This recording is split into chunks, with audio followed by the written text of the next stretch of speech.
wa na'udzu billahi min syururi anfusina wa min sayyiati a'malina may yahdihillahu fala mudilla lahu wa may yudlil fala hadiya lahu wa asyhadu an la ilaha illallah wahdahu la syarika lahu wa asyhadu anna muhammadan abduhu wa rasuluh ya ayyuhalladzina amanu taqullaha haqqa tuqatihi wa la tamutunna illa wa antum muslimun ya ayyuhan nasu taqu rabbakumul ladzi khalaqakum min nafsin wahidah wa khalaqa minha zawjaha wa bassa minhuma rijalan katsiran wa nisaa'a wattaqullaha alladzi tasaaluna bihi wal arham innallaha kana 'alaikum raqiba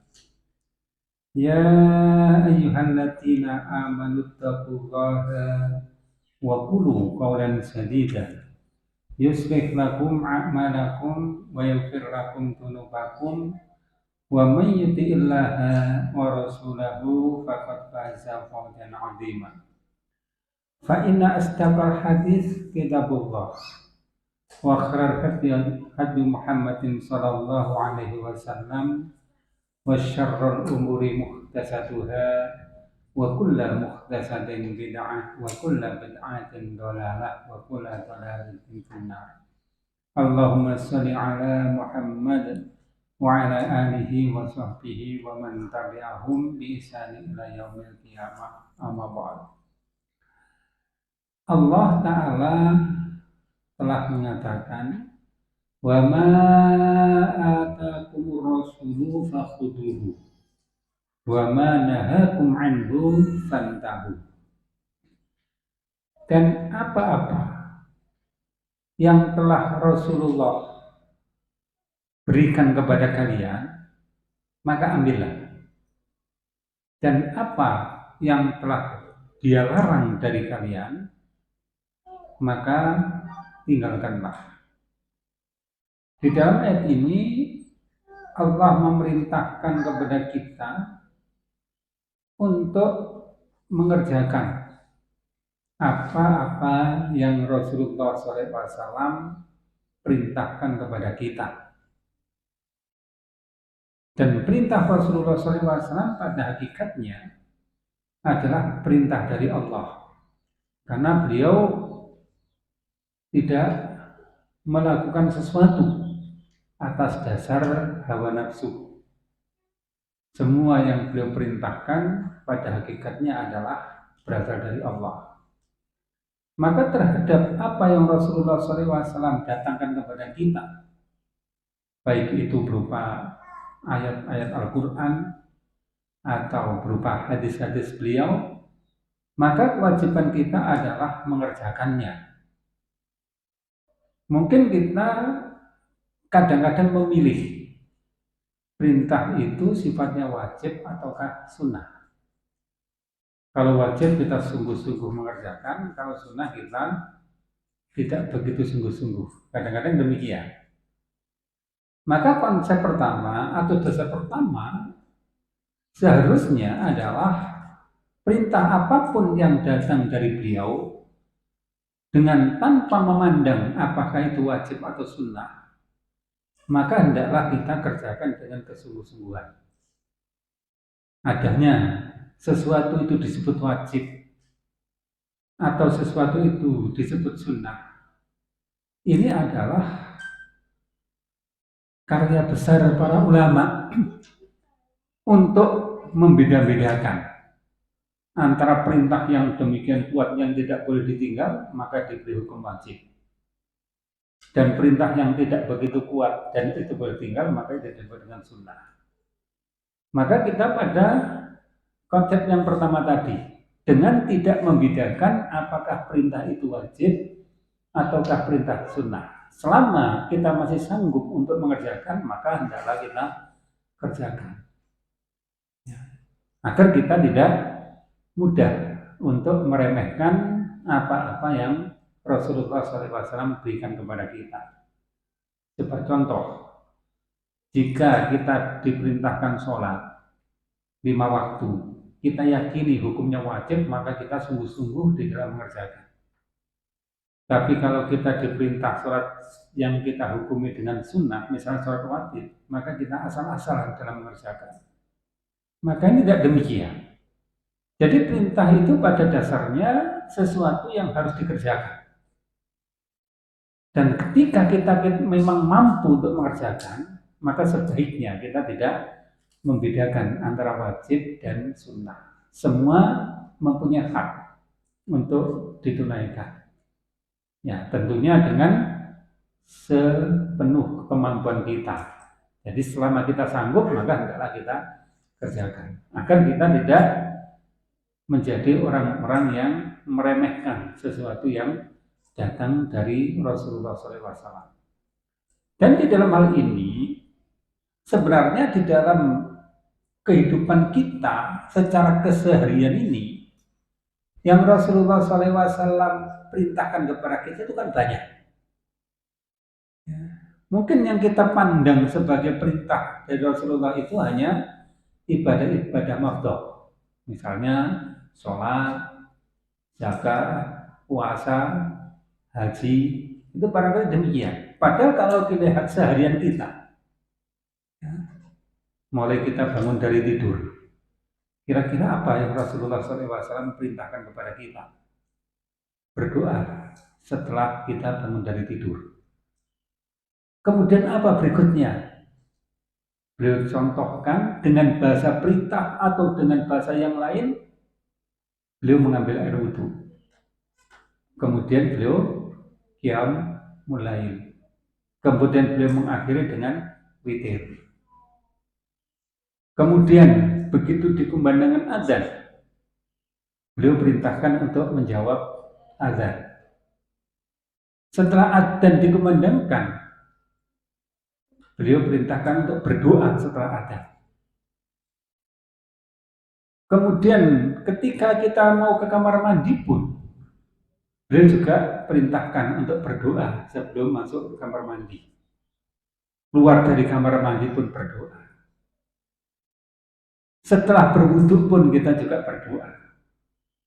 Kemudian kita keluar rumah, kita berdoa.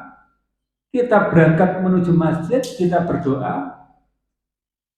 Kita masuk masjid, kita berdoa. Kita menunggu antara adzan dan iqamah dengan sholat, mungkin sholat qobliyah subuh atau mungkin sholat tahiyatul masjid. Kemudian waktu yang lain kita juga gunakan untuk berdoa, karena kata Rasulullah SAW, ya, doa di antara doa adzan itu tidak ditolak.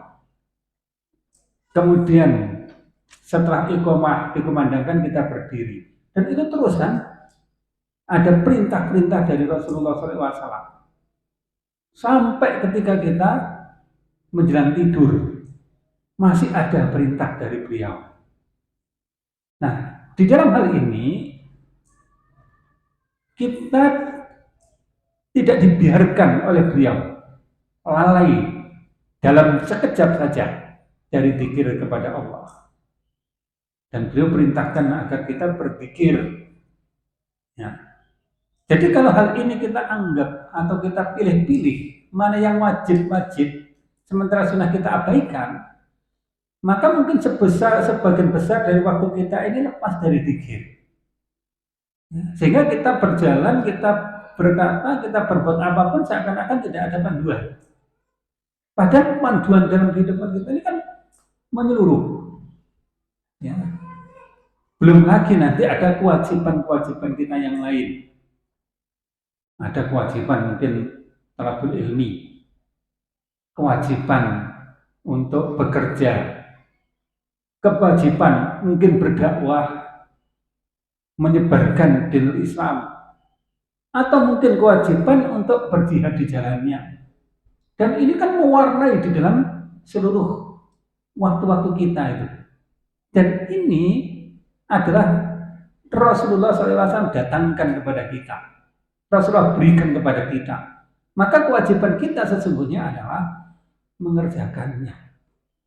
Jadi selama kita merasa sanggup untuk mengerjakan, ini hal yang paling mendasar di dalam hal ini adalah kita kerjakan.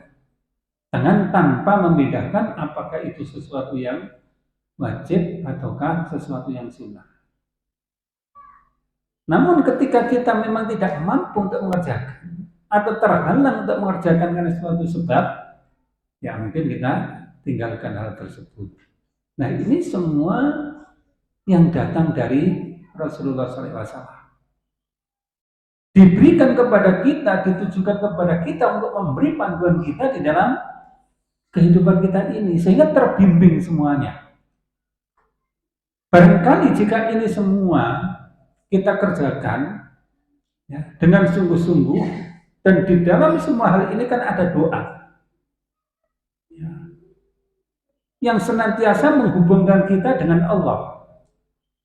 Maka barangkali di dalam keseluruhan bagian dari kehidupan ini kita selalu berzikir.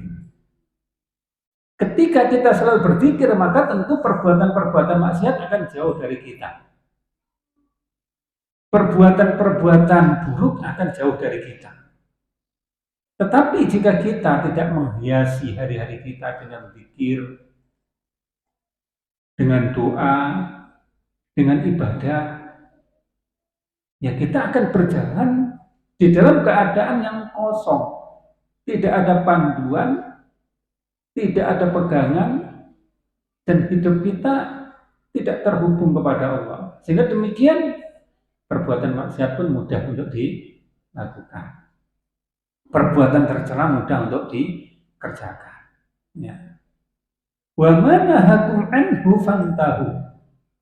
Dan apa yang Rasulullah SAW cegah dari kalian atau larang dari kalian, maka jauhilah. Maka demikian juga larangan-larangan Allah yang Rasulullah SAW telah datangkan kepada kita, yang telah jelaskan kepada kita, baik itu berasal dari Al-Quran maupun dalam hadis, maka kita jauhi. Maka demikian juga di dalam menyikapi terhadap apa yang beliau larang. Walaupun ulama memberi penjelasan bahwa ada larangan yang sifatnya haram, ada larangan yang sifatnya makruh. Tapi selayaknya kita tidak membedakan dulu antara yang haram dan makruh. Selama dilarang Rasulullah SAW, ya dijauhi. Selama kita sanggup untuk menjauhi, ya dijauhi. Nah, maka ini akan membuat ya, kehidupan kita lebih konsisten. Ya. Karena memang tidak ada sesuatu yang baik itu dilarang oleh beliau. Semua yang dilarang beliau itu pasti hal-hal yang buruk, hal-hal yang jelek. Maka jika kita mampu menjauhi perkara-perkara yang haram atau juga perkara-perkara yang mubah, maka di dalam kehidupan kita jauh dari dosa. Kita jauh dari perkara-perkara yang tercela. Kita jauh dari perkara-perkara yang buruk.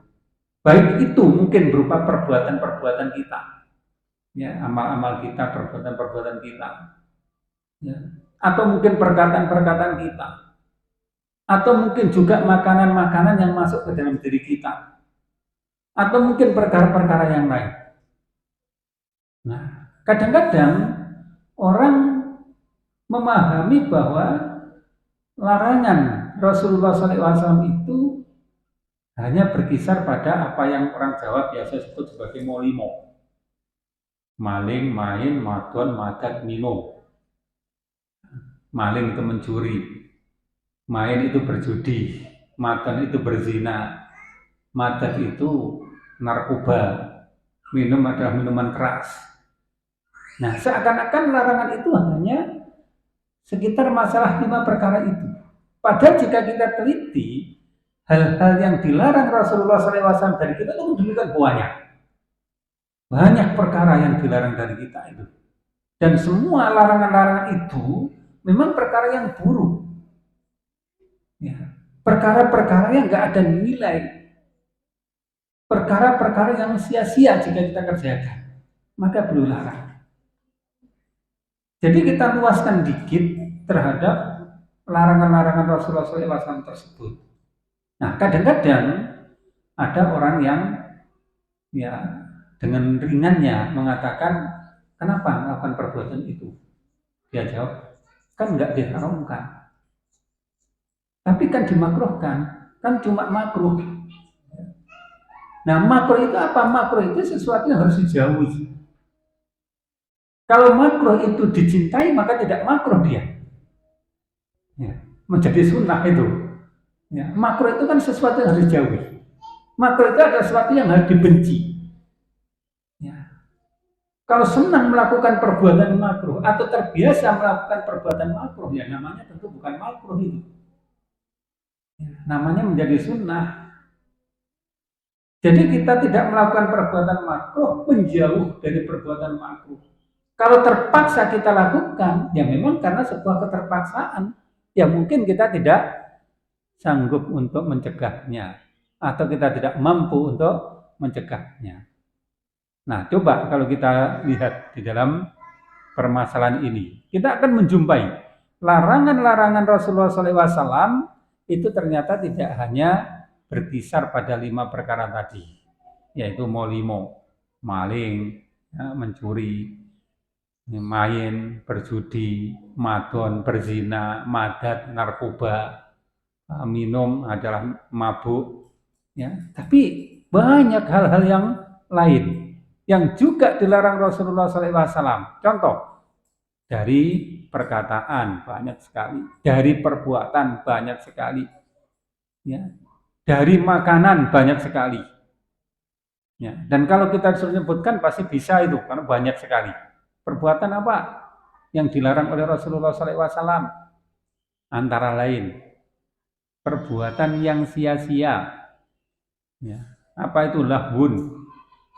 Kita mungkin banyak melakukan perbuatan yang sia-sia, lahwun. Ya, nggak ada gunanya, nggak ada manfaatnya.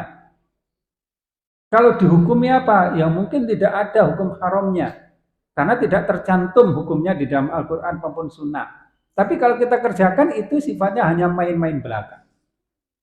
Contoh, banyak di antara kita yang masih sering ya megang HP dan nonton atau mainkan sesuatu yang sebenarnya tidak ada nilai bagi dirinya. Tidak ada manfaat bagi dirinya, kecuali hanya kesenangan-kesenangan belaka. Atau sekedar ingin tahu. Ya. Karena itu menyuguhkan sesuatu yang disenangi terus oleh hawa nafsu kita. Dan menyuguhkan sesuatu yang mungkin belum kita ketahui. Sehingga kita pun ya selalu berusaha untuk mencari tahu. Ya. Dan itu terus menerus. Kan itu seringkali HP tidak lepas dari tangan kita itu. Karena selalu ada yang baru yang disuguhkan kepada kita yang seakan-akan ya itu kita tidak tahu sehingga kita ingin tahu. Ini pengetahuan, nah, ini ilmu atau macam-macam yang lain. Nah ini kadang-kadang kita pahami itu nggak apa-apa. Kenapa? Karena nggak ada larangan dari Rasulullah SAW. Ya mungkin kita memperbanyak waktu di dalam nonton ya, pertandingan olahraga misalnya ya. Yang olahraga ada manfaat. Apa manfaatnya? Sehat kan? Tapi yang nonton manfaatnya apa itu? Ya. Apalagi nonton di malam hari ya. Sampai akhirnya kurang waktu tidurnya, apalagi waktu tahajudnya lebih kurang lagi itu. Karena apa nonton di malam hari sampai mungkin larut malam. Nah kita nggak merasa bahwa hal semacam itu adalah hal yang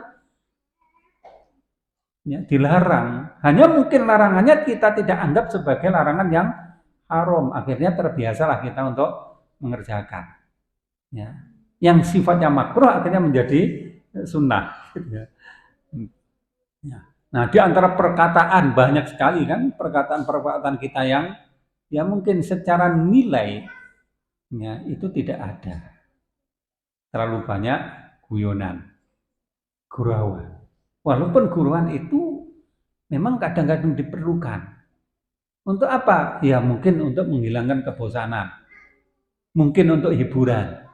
Tapi terlalu banyak gurauan-gurauan itu justru akan mematikan hati kita kan? Ya, akan membuat hati kita mati. Terlalu banyak candaan. Dan akhirnya ketika candaan-candaan itu dibuat-buat terus, diada-adakan, maka yang muncul apa? Yang muncul kan kedustaan. Berusaha membuat cerita-cerita atau anekdot-anekdot yang akhirnya membuat kedustaan-kedustaan. Kan ini banyak sekali kita jumpai. Ya, candaan, guyonan, atau komedi yang sifatnya itu sudah masuk kepada kedustaan-kedustaan.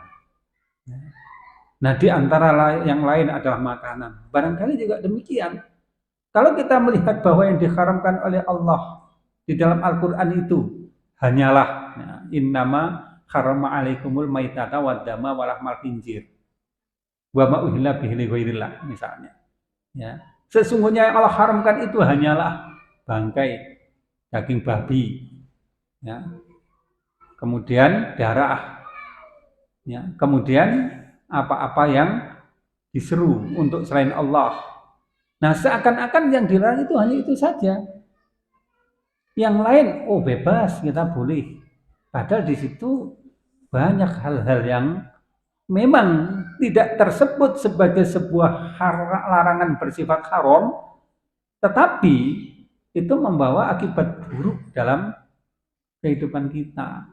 Yang antara lain adalah ya zat-zat yang berbahaya, ya, zat-zat adiktif yang berbahaya, yang mungkin bahayanya tidak muncul saat ini, tapi bahaya itu bisa jadi muncul di kemudian hari. Ya. Nah, coba kita lihat sekarang ini.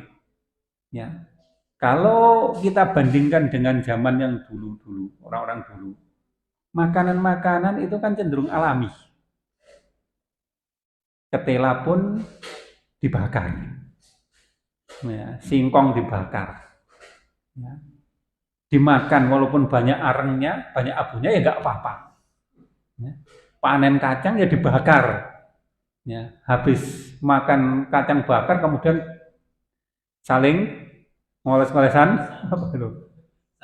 Ya, abunya ke wajah teman-temannya gitu. Kedelai pun juga demikian, jagung juga demikian, alami. Bahkan zaman itu kita makan singkong mentah nggak ada masalah. Kita makan apa itu ketela mentah juga nggak ada masalah. Seakan-akan waktu itu kebersihan tidak menjadi bagian dari kesehatan. Seakan-akan demikian. Kita makan mangga langsung dari pohon yang tidak dicuci atau yang jatuh, yang di situ mungkin sudah banyak ulat. Ya kita makan yang nggak ada ulatnya. Hujan-hujan kita nyari buah yang jatuh. Ya campur dengan air, campur dengan tanah. Nggak ada kisah sakit, nggak ada kisah keracunan dan yang lain-lain. Ya.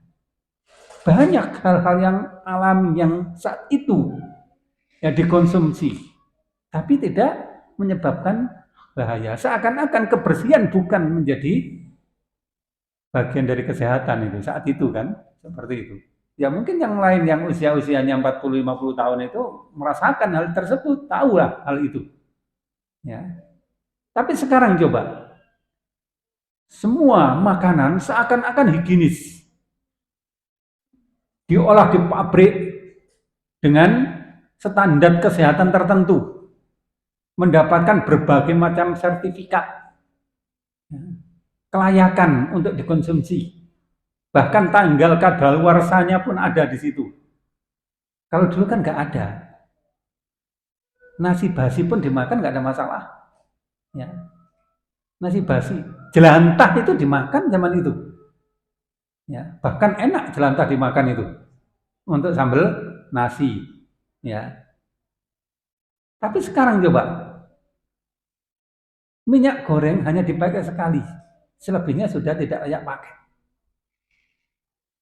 Makanan serba kemasan, hampir-hampir tidak tersentuh tangan manusia. Bikinan pabrik terjamin kebersihan kesehatannya. Tetapi kita tidak melihat bahwa ada sisi-sisi lain dari makanan-makanan tersebut yang ternyata jika kita perhatikan dengan seksama, banyak unsur-unsur yang justru merusak kepada kesehatan manusia. Adanya zat-zat adiktif. Contoh, anak-anak sekarang ini hampir nggak mau makanan yang rasanya tawar. Makanan itu harus punya rasa yang tajam. Kalau manis ya tajam manisnya, ya. Kalau sedap ya tajam sedapnya, kalau pedas ya tajam sedapnya. Nah, padahal untuk menghasilkan makanan-makanan jenis seperti itu, ini kan perlu ada tambahan-tambahan yang mungkin tidak alami. Ada penguat rasa, ada ya mungkin penyedap, ada pengawet dan macam-macam lah hal yang lain. Dan akhirnya yang terjadi justru kemudorotan. Mungkin kita tidak menganggap itu hal yang dilarang. Kenapa? Karena tulisannya adalah halal. Tulisannya halal, nggak dilarang.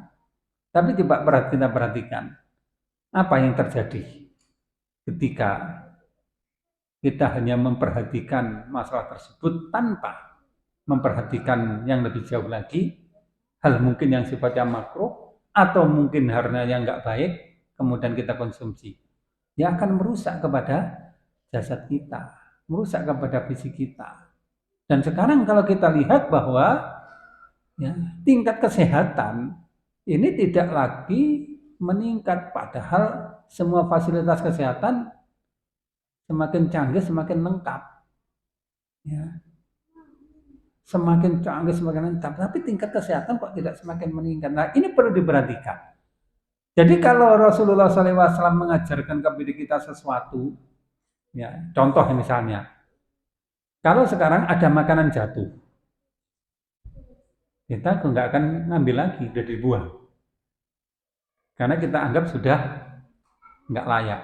Tapi ketika kita lihat apa yang diajarkan Rasulullah, ketika ada makanan jatuh, maka dibuang yang kotor saja.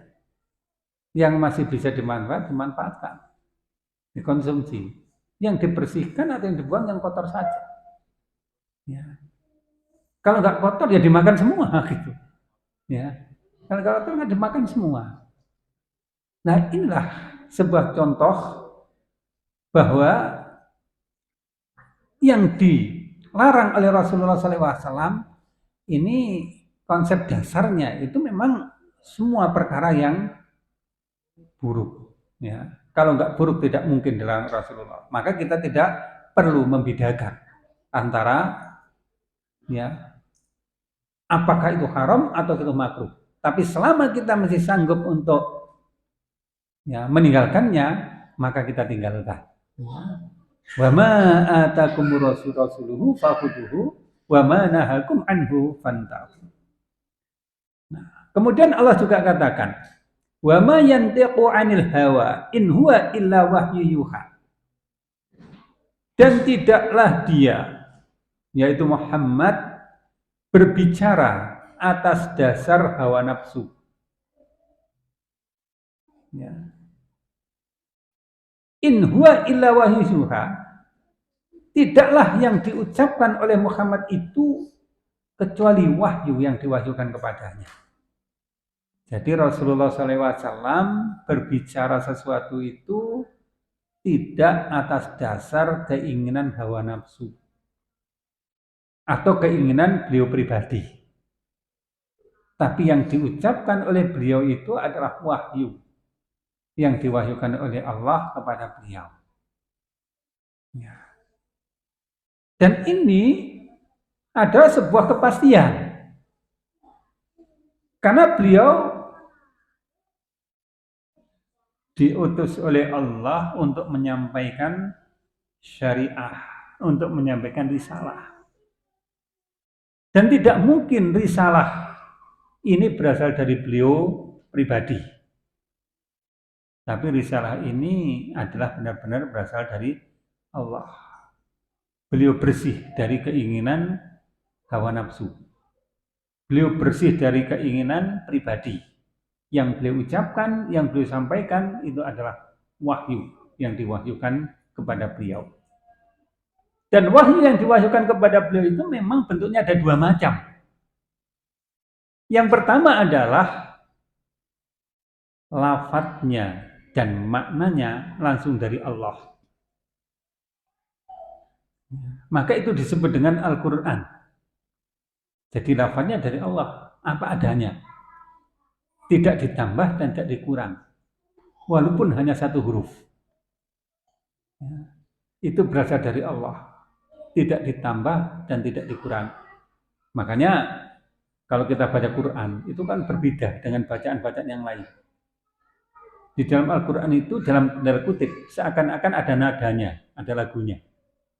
Ada huruf yang dipanjangkan bacaannya. Panjangnya pun bermacam-macam. Ada yang 2 ketukan, ada yang 4 ketukan, 5 ketukan, 6 ketukan. Ya. Padahal kalau itu dibaca di dalam kitab-kitab lain, nggak ada atau nggak perlu dipanjangkan. Misalnya, kalau kita baca Al-Quran, Walladzi anzala minas samaa'i ma'a. Kenapa as-sama dan al-ma kita panjangkan? Padahal kalau kita baca di kitab-kitab lain, ya kita nggak panjangkan. Walladzi anzala minas samaa'i ma'an. Ya.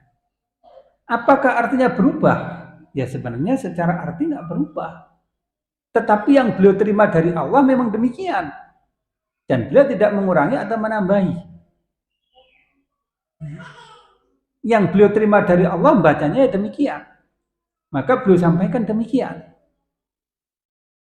Nah, maka di situ hendaklah kita perhatikan ya, bacaan Al-Quran tersebut, ya, terutama ya panjang pendeknya, ya, kalimat-kalimat atau harokat-harokat yang kita baca di dalam Al-Quran.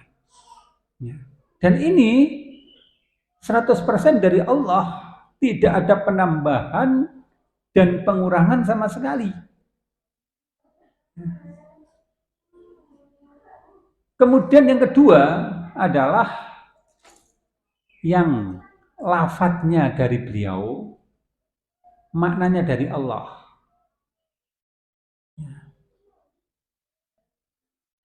Artinya bahasanya bahasa beliau. Sedangkan maknanya dari Allah. Itu yang disebut dengan hadis.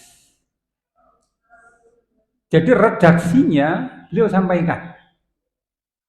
Tapi maknanya dari Allah.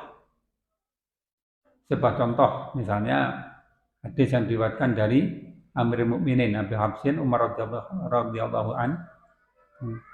Yaqul sami'tu Rasulullah sallallahu alaihi wasallam yaqul. Aku mendengar Rasulullah sallallahu alaihi wasallam berkata, "Innamal a'malu binniyat wa innamal likulli imri'in ma nawa." Itu bahasanya dari beliau. Ya. Umar mendengar Rasulullah mengatakan demikian. Sesungguhnya amal-amalan itu tergantung dari niat. Dan sesungguhnya setiap orang akan dibalas berdasarkan pada niatnya. Itu redaksinya bahasanya bahasa beliau. Tetapi maknanya dari Allah. Dan beliau tidak ngarang-ngarang ya, makna tersebut. Allah yang berikan petunjuk kepada beliau. Beliau sampaikan itu. Jadi apa yang diucapkan beliau ini memang wahyu yang datang kepada beliau. Baik itu disampaikan dengan lafaz dan makna sekaligus maupun yang dilakukan dengan makna saja tanpa lafaz. Ya. Jadi tidak ada kebohongan yang beliau lakukan. Bahkan termasuk perkara-perkara dunia yang beliau sampaikan. Sebuah contoh, ketika beliau menjumpai ada salah seorang Yahudi di Madinah itu menyerbukkan kurma. Beliau tegur, menyerbukan kurma kok demikian? Harusnya kan demikian. Maka orang itu pun mengikuti apa yang dikatakan Rasulullah. Dan ternyata hasil dari panen kurmanya jatuh, jeblok. Artinya nggak berhasil. Karena ngikuti apa yang dikatakan Rasulullah SAW tersebut. Ya. Kemudian orang itu datang kepada Rasulullah, menggugat kepada beliau. Kemudian beliau katakan, antum a'lamu bi amri dunyakum. Kamu lebih tahu urusan dunia kalian. Nah, jadi dari rangkaian tersebut seakan-akan ada sesuatu yang dilakukan Rasulullah dan itu salah. Ada perkataan Rasulullah itu salah, seakan-akan demikian. Tapi kalau dilihat pada rangkaiannya, ternyata itu memang petunjuk Allah untuk memberitahu bahwa di dalam urusan dunia kalian lebih tahu. Jadi ini bukan karena hawa nafsu beliau. Allah yang memberi petunjuk tentang hal tersebut. Jadi kalau kita lihat rangkaian keseluruhan dari kisah tersebut, ini merupakan petunjuk dari Allah kepada beliau. Untuk apa? Untuk mengajari manusia. Ya. Jadi tidak ada sesuatu perkataan yang hasil karangan beliau belaka. Semua yang beliau sampaikan itu adalah berasal dari Allah. Ya tentu di dalam hal-hal yang sifatnya benar-benar dunia, artinya tidak ada hubungan dengan syariat, tidak ada hubungan dengan ajaran ini. Beliau sebagai manusia biasa yang mungkin ya bincang-bincang, ngomong-ngomong sebagai manusia biasa. Tapi itu tidak ada hubungan dengan syariah.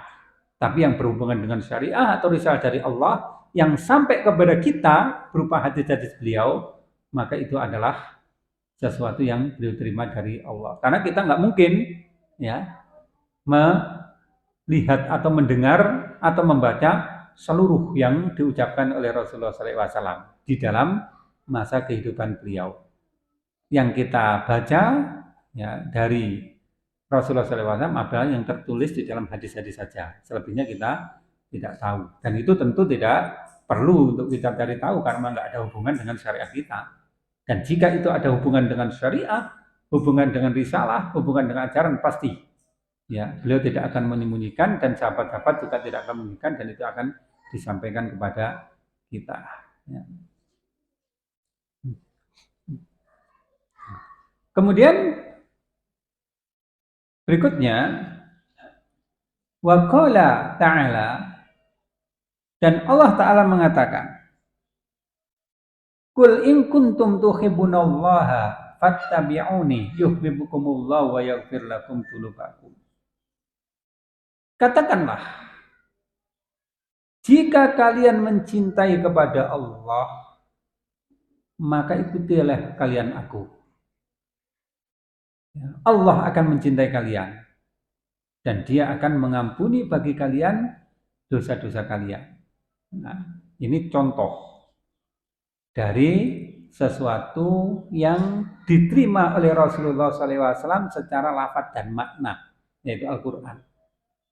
Ketika Allah perintahkan kepada beliau ya, untuk menyampaikan, disampaikan apa adanya. Termasuk kata kul. Ya. Kul. Ya, katakanlah oleh Muhammad. Tapi Rasul tidak mengatakan in kuntum tuhibbunallah, tapi beliau katakan kul juga.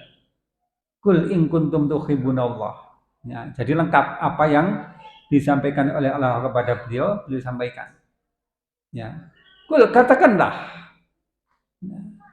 Sehingga para mufasir memberi biasanya tanda kurung.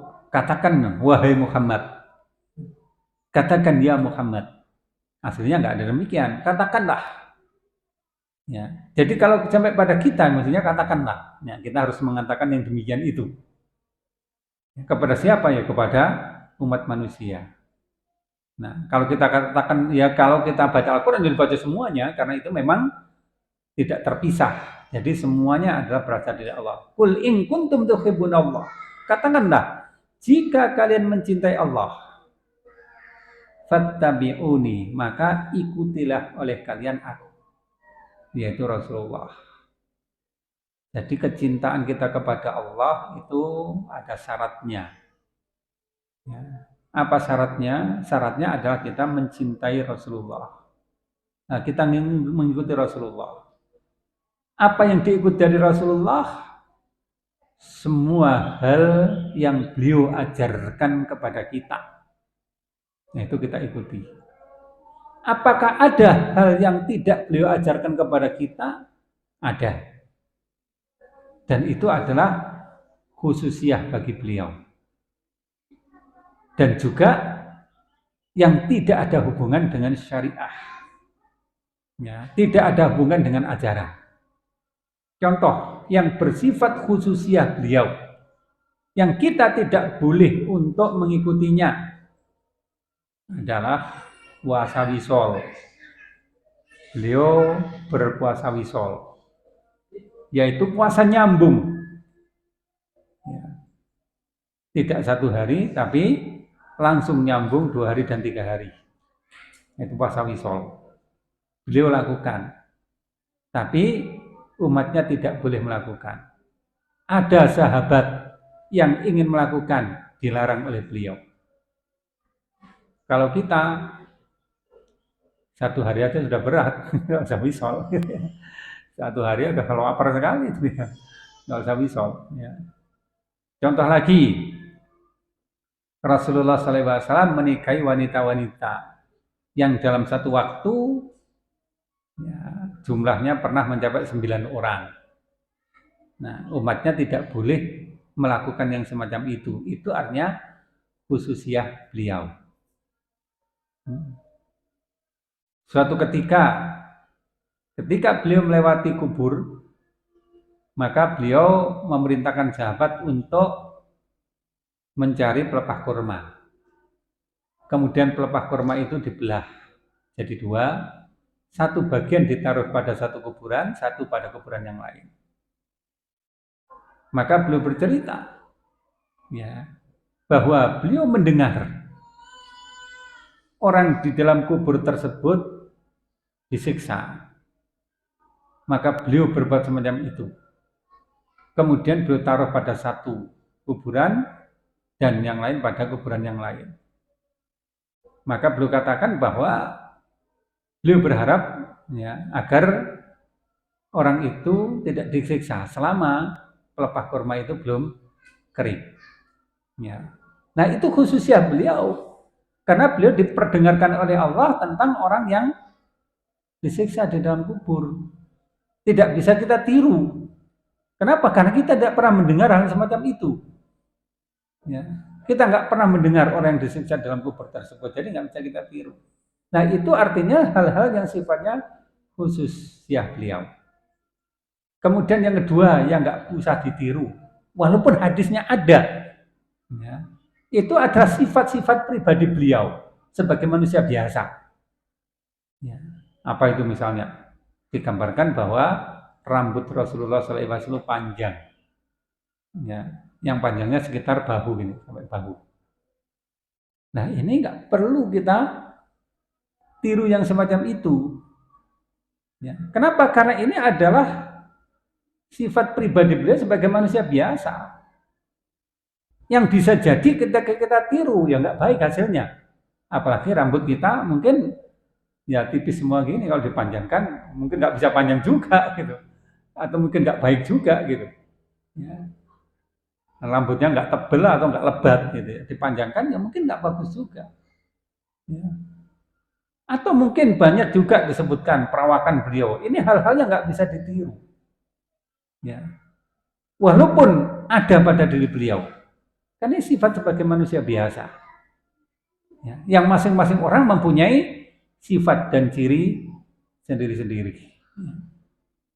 Nah, kemudian yang ketiga yang tidak perlu kita tiru atau kita ikuti dari beliau, itu adalah hal-hal keduniaan yang lain. Yang mana itu memang menjadi bagian dari kehidupan beliau sebagai manusia biasa. Ya. Contoh rumah beliau. Ya nggak perlu kita niru model rumah beliau yang semacam itu. Ya. Kalau kita tiru kesederhanaannya nggak masalah. Sederhananya dalam hal membuat rumah atau kontrak rumah misalnya. Tetapi kalau modelnya harus seperti itu, ya itu nggak perlu ditiru, nggak perlu diikuti. Karena memang ya ini bukan bagian dari syariat dan tidak ya terbebankan kepada kita. Kita tiru yang apa? Yang bagian dari syariat, misalnya kesederhanaannya. Kenapa? Karena kita memang tidak boleh berlebihan di dalam hal dunia. Ya. Nah ini diantara hal-hal yang tidak perlu kita ikuti dari beliau. Tetapi apa yang beliau perintahkan atau beliau anjurkan, ya hendaklah kita ikuti. Maka itu sebagai bukti bahwa kita mencintai Allah. Jadi mencintai Allah mempunyai syarat kita mengikuti Rasulullah. Ya. Nggak bisa kita mencintai Allah kemudian membenci kepada Rasulullah. Nggak bisa kita mencintai Allah kemudian kita tidak mau mengikuti Rasulullah. Ya, itu syarat yang harus kita penuhi. Maka jika kita mengikuti Rasulullah yang berarti kita mencintai Allah, yuhibbukumullah. Allah pun akan mencintai kepada kita. Jadi cinta yang berbalas. Dalam bahasa kita tidak bertepuk sebelah tangan. Cinta yang berbalas. Kita mencintai Allah dengan mengikuti Rasulullah, maka Allah akan membalas kecintaannya, dia mencintai kepada kita. Dan bentuk kecintaan Allah kepada kita itu tentu adalah keridhaan Allah, pahala Allah, terhindarnya dari siksa, dan macam-macam hal yang berupa kebaikan di dalam kehidupan akhirat. Dan kita tidak akan mendapatkan sesuatu yang kita benci ketika Allah memang mencintai kepada kita. Ditambah lagi, wa yaghfir lakum dunubakum, Allah akan mengampuni kepada kalian dosa-dosa kalian. Karena dosa inilah yang sebenarnya yang menghambat kita dari masuk ke dalam jannah. Dosa inilah yang menyebabkan kita terhalang masuk ke dalam jannah. Sehingga dosa harus dibersihkan. Dan membersihkan dosa itu adalah dengan cara mohon ampun kepada Allah, yaitu beristighfar. Semoga dengan istighfar itu dosa-dosa kita nanti akan dihapus dan diampuni oleh Allah sehingga kita tidak terhalang untuk masuk ke dalam jannahnya. Baik, barangkali ada hal yang perlu kita diskusikan.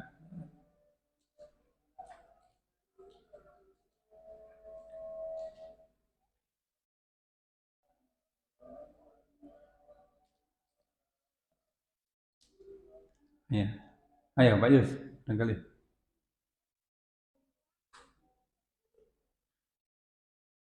Ayo Pak Yus, silakan. Ya.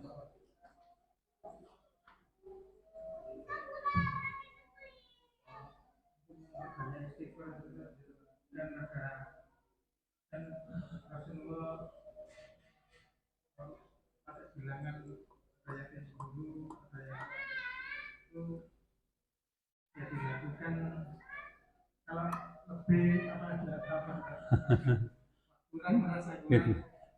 Kelebihan jadi bid'ah gitu ya. Ya kadang-kadang kita menganggapnya demikian, nggak boleh lebih dari apa yang dilakukan oleh Rasulullah. Kalau lebihan itu merasa jadi bid'ah. Gitu. Ya, baik. Istighfar kita kepada Allah, mohon ampunan kita kepada Allah. Ya. Terhadap apa? Terhadap dosa, terhadap kesalahan. Ya. Padahal kalau kita lihat di dalam syariah kita ya, jalan kita, Rasulullah ini kan orang maksum. Orang maksum itu ada orang yang terbebas dari dosa. Ya, yang memang beliau tidak pernah melakukan dosa.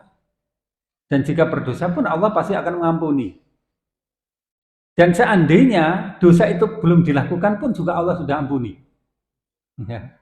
Seandainya dosa itu belum dilakukan, pasti Allah akan mengampuni. Nah, seperti gambaran ketika Rasulullah SAW ya, tidur cuma sejenak di malam harinya. Kemudian beliau berwudu. Kemudian setelah itu beliau qiyamul lail. Ya, sampai menjelang waktu subuh. Di dalam salat itu beliau menangis, terseduh-seduh, berderai air mata, sehingga air mata membasahi kepada wajah beliau. Saat Bilal datang, Bilal ibah melihat kondisi Rasul yang demikian. Kemudian Bilal katakan, "Ya Rasulullah, kenapa engkau seperti itu? Padahal Allah telah mengampuni dosa-dosamu, baik yang telah lalu maupun yang akan datang." Ya. Jadi dosa Rasulullah diampuni oleh Allah baik yang sudah lalu maupun yang akan datang. Itulah beliau maksum, terbebas dari dosa. Kemudian beliau katakan, "Wahai hakaya Bilal, kau ini bagaimana Bilal? Sungguh telah turun padaku malam ini satu ayat. Wailul liman qara'aha wa lam yatabarra. Maka celakalah bagi orang yang membacanya tetapi tidak mau merenungkannya." Yaitu akhir dari surat Ali Imran. Inna fi khalqis samawati wal ardi waqtilafil laili wan nahari la ayatin liulil albab. Alladzina yadhkurunallaha qiyaman wa qu'udan wa 'ala junubihim wa yatafakkaruna ma fi khalqis samawati wal ardi. Rabbana ma khalaqta hadza batila. Dan seterusnya itu. Nah, jadi pada malam itu turun ayat semacam itu. Ya. Sesungguhnya di dalam penciptaan langit-langit dan bumi dan silih bergantinya siang dan malam itu adalah ayat-ayat Allah bagi orang-orang yang berpikir. Yaitu orang-orang yang berzikir kepada Allah di dalam keadaan berdiri, duduk dan berbaring. Dan dia mengingat, memikirkan tentang penciptaan langit dan bumi. Kemudian muncullah kesadaran dalam dirinya, Rabbana ma khalaqta hadza batila. Wahai Rabb kami, sesungguhnya tidak ada yang sia-sia dari apa yang kau ciptakan ini. Wa qina adzabannar, dan pelihara kami dari api neraka. Ya. Wailul liman qara'aha wa lam yatabarrah. Celakalah bagi orang yang membacanya tetapi tidak mau merenungkannya. Jadi dosa Rasulullah diampuni oleh Allah baik yang sudah lampau maupun yang akan datang. Seandainya belum berdosa. Ya. Itu maksum.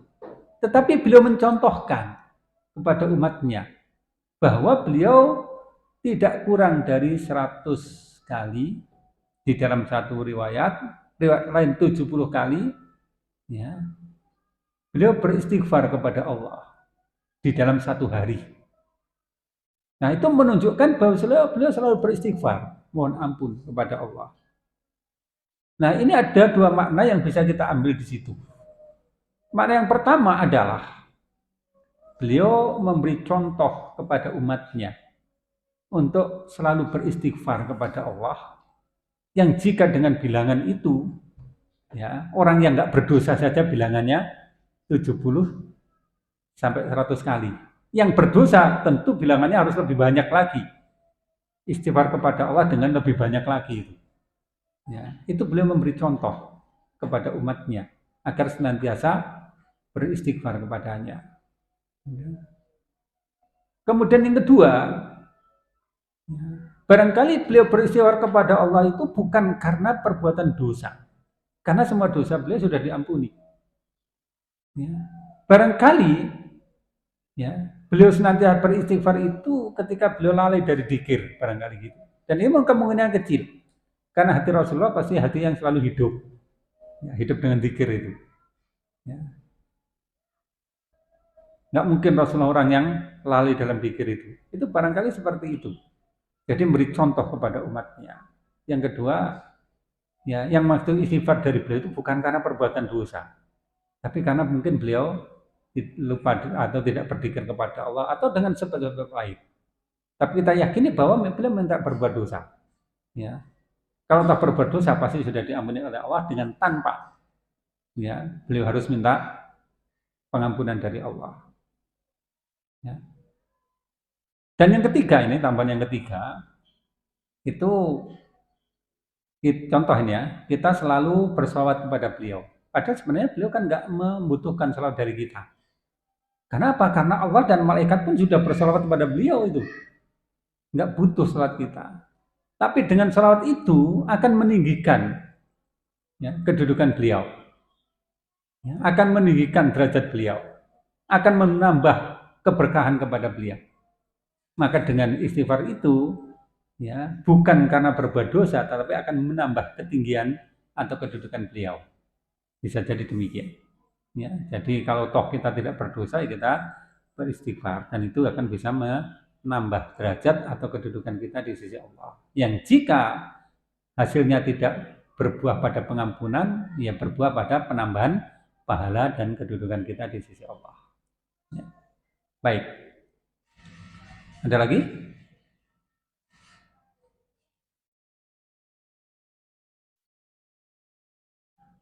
Jelas? Ya, baik. Kita cukupkan untuk sesi kita kali ini sampai di sini ya. Aku lupa lihat ada.